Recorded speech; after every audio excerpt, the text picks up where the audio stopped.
Hey, this is a quick introduction to a pillar of happiness. And when I say happiness, again, I mean both health, well-being, and your performance, kind of all those things wrapped up into one. And this pillar is sleep.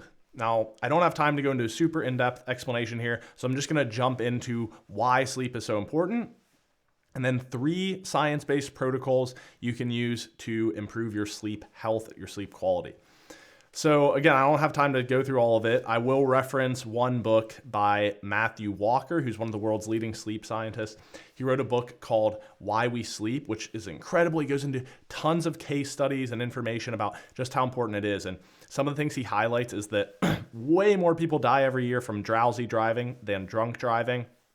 He also cites some of the even like the public health issues around lack of sleep, including one of the most fascinating bits of it was looking in Greece, which as a country, they used to have a siesta, which is like an afternoon nap. And when the government eliminated that, they had a huge uptick in heart attacks and strokes and other health issues. But I wanted to share a brief snippet that came from Dr. Andrew Huberman, who's a neuroscientist at Stanford who has done some research into sleep, but he actually interviewed Matthew Walker. And this is how he summarized sleep. So he says the following things: best nootropic, sleep. Best stress relief, sleep. Best trauma release, sleep. Best immune booster, sleep. Best hormone augmentation, sleep. Best emotional stabilizer, sleep. So that's pretty compelling commentary from one of the world's leading neuroscientists. Now, let me explain some of those. Nootropic, that just means cognitive enhancer. So a nootropic typically is a supplement or something that you take that improves your cognitive and brain function. But in this case, he's saying the key to cognitive functioning and performance is sleep. So stress release, trauma release, so processing intense negative emotions and just the daily stressors of life. Immune booster, so it actually, sleep has been shown to have effects on our health, our immune system.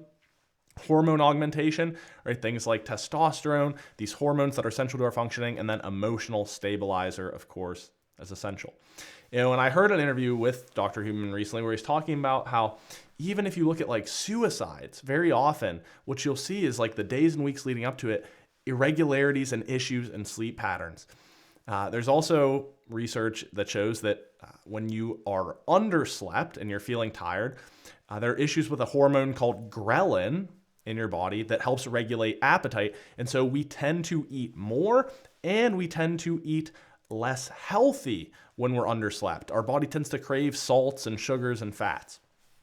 And so all of that is to say, because I could literally talk for 2 hours about sleep, is that when it comes to our cognitive performance, our emotional state and mental health, and even our physical bodies, when our health and our weight, sleep is the key. It is an absolute pillar for our functioning and our happiness.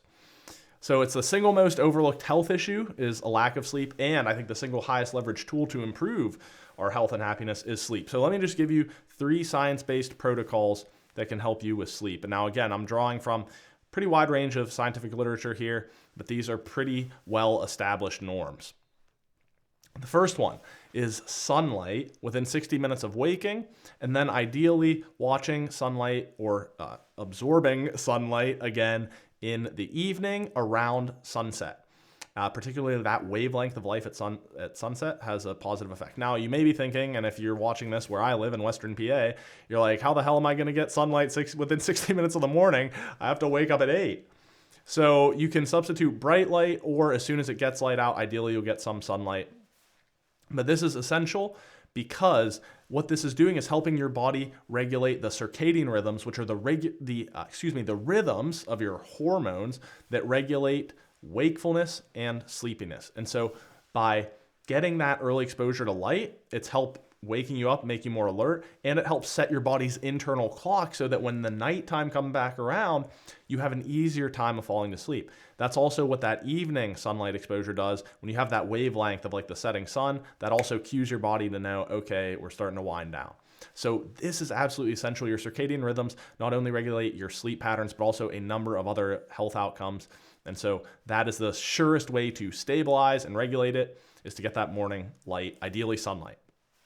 Second one is ideally you will wake up at the same time each day. Now, I know this can be hard if you like doing stuff on the weekends and stuff, but again, this goes back to that circadian rhythm and sleep hygiene as a term that researchers often use. That if you are consistent in your wake up time, it's much easier to fall asleep when you want to sleep and wake up feeling more alert and well rested. The third pillar, or protocol I should say, is to avoid caffeine within 12 hours of bedtime. Now, I know you're gonna freak out when I say 12 hours. It could probably get away with 10, maybe 8 or 9.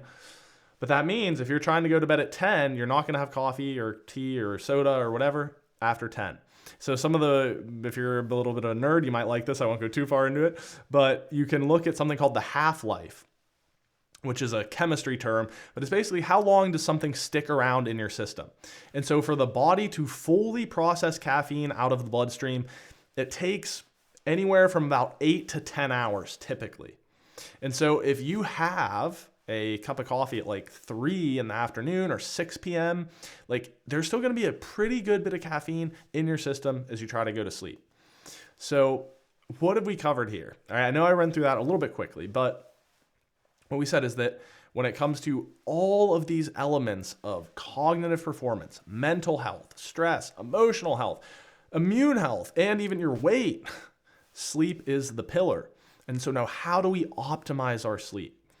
Really it comes down to what I would call sleep hygiene. So setting your circadian rhythm with a consistent wake up time and exposure to light early in the day, and then limiting caffeine later in the day as well. And if you keep those 3 things, you're gonna have a pretty good time feeling more well rested in the morning and feeling sleepy when it's time to go to bed. And of course, all of those protocols assume that you are getting roughly 8 hours of sleep, probably 7 to 9 is ideal. You could maybe get away with 6.5. In most adults though, anything below 6.5, you're gonna have a lot of issues, again, with both your cognitive performance, your mood, your diet, and your overall functioning. So I'll offer you a final practice you can do if you're the type of person that has trouble going to bed, is a certain breathing pattern where you're gonna take a long in, another inhale, a slow exhale, and then you can start to just direct your attention into various areas of your body here. So if you can imagine right now, relaxing your shoulders, and then try just sending your awareness into your feet. And now think of slowly scanning up your body into your shins, your knees, your thighs, the groin, into your butt, your back, your chest, your shoulders, your arms. Now you're feeling your whole body, and try to just think of sighing and relaxing all of that. Okay, that was a short introduction to it, but that's called a body scan. And so you can look those up, and I'm happy to share some, but what that's helping to do is help get your attention out of your head with often racing thoughts and all these things we have to remember into your body, and that breathing pattern and muscle relaxation is helping to soothe the nervous system.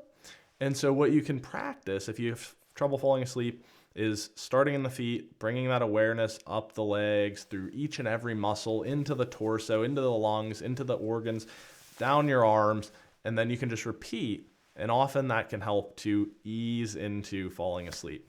So there you go. There's a really short introduction to sleep health. Hope it's helpful. And remember that this is a foundational pillar of health, happiness, and performance.